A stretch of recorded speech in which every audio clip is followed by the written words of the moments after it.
ay mango tapioca dessert nga po ngayon mga kaprensi ang agawin natin for today's vlog. At sa paggawa nga po na rin mga kaprensi ay kailangan nga po natin dyan ng 1½ cup na glutinous rice. At lagyan nga laan po natin yan ng pakaunti-kaunting tubig hanggang sa siya nga po ay maging dough. Kaya naman po habang tagmangga pa at murang-mura pa ang kilo ng mangga ay gumawa na rin po kayo ng ganare. At pag naging dough na nga po siya mga kaprensi ay bilog-bilogin na nga po natin siya ng maliliit. Ay ari nga pong ginawa nating bilog-bilog ay kasi laki nga laan po ng itlog ng butiki. At kung naliliitan naman po kayo sa aking gawa ay pwede naman po ninyong laki-lakihan niya ng kaunti. At kung yung gawa nga po natin ay kasing lalaki ng itlog ng butiki ay pwede naman po ninyong lakihan yung inyo at gawin nyo naman pong itlog ng tuko.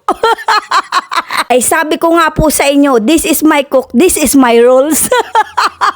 Dahil nga po tayo ay nagpainit na ng tubig ay isa lang na nga po natin yan ng ilang minuto. At dahil nga po yan ay luto na, ayan nga po ay nalutang, kaya nga po yan ay ahunin na natin. At kutsarahin na nga po natin yung ating binaak na mangga dahil nga po ay ating blender. At kung wala naman po kayong blender mga kaprensi ay pwede naman po ninyong pisak-pisakin laang yan ng tinidor. Para nga ni po ay makagawa din po kayo ng ganari kahit po bagay wala kayong blender. Lalo na nga po panigurado makamarami kayong mga tanim na mangga, lalo na nga po yung mga taga-probinsya. At pag natikman nyo nga po ay nako inang, tulog ka na, ay nakangiti ka pa sa sobrang sarap.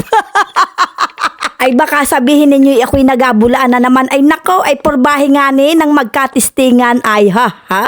At pagkatapos nga po nating i-blender yung mangga, ilagay naman po natin yung ating binilog-bilog na glutinous rice. At ilagay na nga rin po natin yung ating pinakuluang sago. Ay mura laang naman po mga kaprensi ang sago, kaya nga po ay dinamihan na natin ang lagay. At ang nilagay nga po natin dyan ay cream dinsada mga kaprensi, para nga po ay medyo creamy siya. At naglagay nga din po tayo dyan ng condensed milk. At atin nga po laang yang halu-haluin at para nga po lalo siyang sumarap ay lagyan nga din po natin yan ng hiniwa-hiwang mangga. At ganyan lang po man din naman kadali gumawa ng masarap na mango tapioca. At hindi nga rin po ganong kamahal ang ingredients niyan mga kaprensi. Pwede nga rin po ninyo itong palamigin o kaya ay pwede na rin naman po ninyong pagkagawa ay kainin na ninyo agad. At dahil nga po ay namamalat pa ang ating boses ay wag na nga po nating palamigin yan at atin na nga po yung sakmalin. At lagyan nga po uli natin ng manggang hiniwa-hiwayan sa ibabaw para naman po ay makamagandang tignan. At ayan na nga po ang ating mango tapioca o mango sago. Kaya naman mga kaprensi, ano pang inaintay natin dyan? Sakmala na! Ay ako nga ni po ay sarap na sarap din eh, lalo na nga po sana kung ari ay makamalamig. At tamang-tama nga lang po talaga yung tamis na ginawa natin, kaya nga po pag gumawa kayo na rin, huwag nyo kadamihan ng gatas. Lalo na nga po kung makamatamis na rin yung mangga. Hanggang sa susunod na video mga kaprensi, maraming salamat!